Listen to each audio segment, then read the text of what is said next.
So one of the people that y'all both grew up with, I know NH grew up with and everything, is Meek Mill. So speak on meeting Meek Mill first time you met him. He at the studio. I was like, little. He went to every school I went to too. I'm from 25th and Berks. He from 24th and Berks. You know what I mean? Same hood. So he was like, we always went to school together. This is a crazy story about me and me. We always went to school together, but we always was rapping and shit. We always both was rapping and shit like that. So everybody from my project love him the same way they love me. He from a next block over, you know what I mean? But they probably love me a little more. That's my shit. No, but real shit. So we had this little tree. Every day after school, we would meet there. Me and him, and you know, everybody else, like from everywhere would come there, like in my projects, and we would battle every single day. We had a pile. Me and Meek used to go down on his block, 24. That was his home court. My home court was under the tree. His shit was at the pile. You know what I mean? If it was basketball, that's how we was doing. And then we going, I'm like, whoever take that one that day, the next day we come into the tree or wherever we going, we got more raps. So we started respecting each other's hand. Like, and then we was like probably the only two, it was a couple niggas, but we was like the only two niggas that, you know, that was on that. You know what I mean? So we started rapping together. That was my first rap partner. Me, him, and my man Pep Shooter.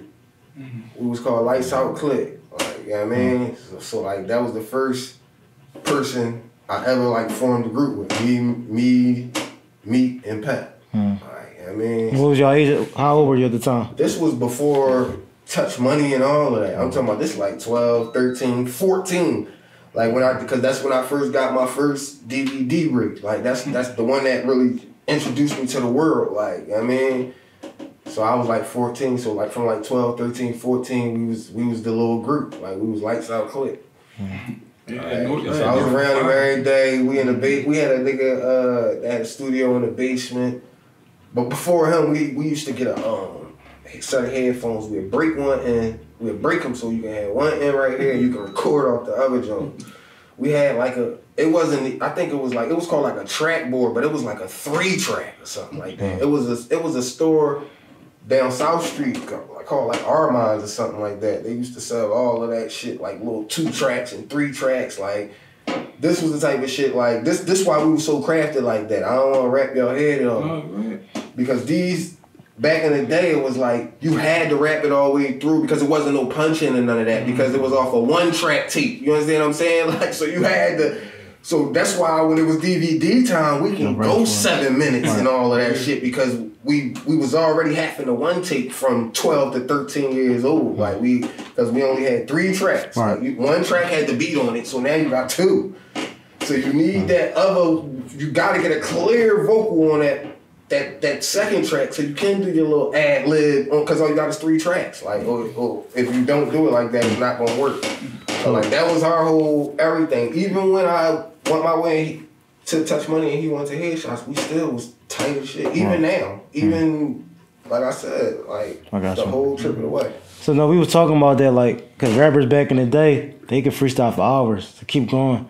Nowadays, you can't find nobody who can really freestyle that long. You feel me? So why you think, I'm saying, it's like that now? Cause now, it's kind of easier for them now. Like with the internet and shit, they don't gotta.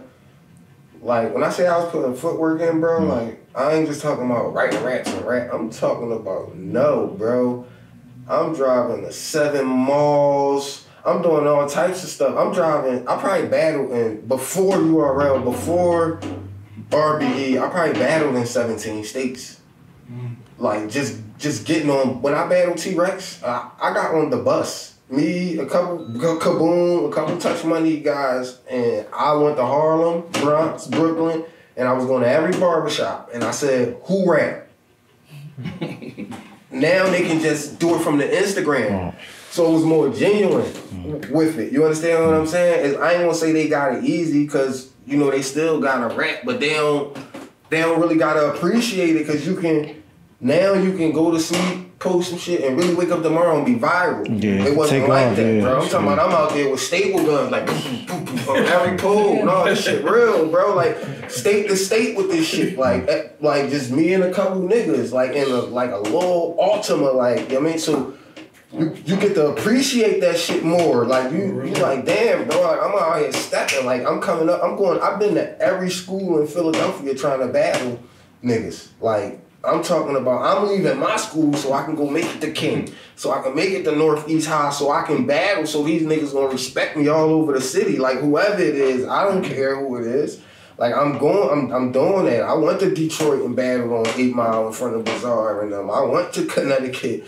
I was on the Tour Off for the Streets battle tour with Star, with the Reed Dollars and the Mees and the Frankie with the Grippers going and all that. So like, I was like really putting my footwork in. When it was time to sell them DVDs, I ain't had like no pack boys. I was in the gallery getting chased around like Lil Bow Wow trying to sell DVDs. Like, you know what I mean? Like, I was putting all my own footwork in, you feel me? So it was like, I respected it more. Now I gotta respect it more.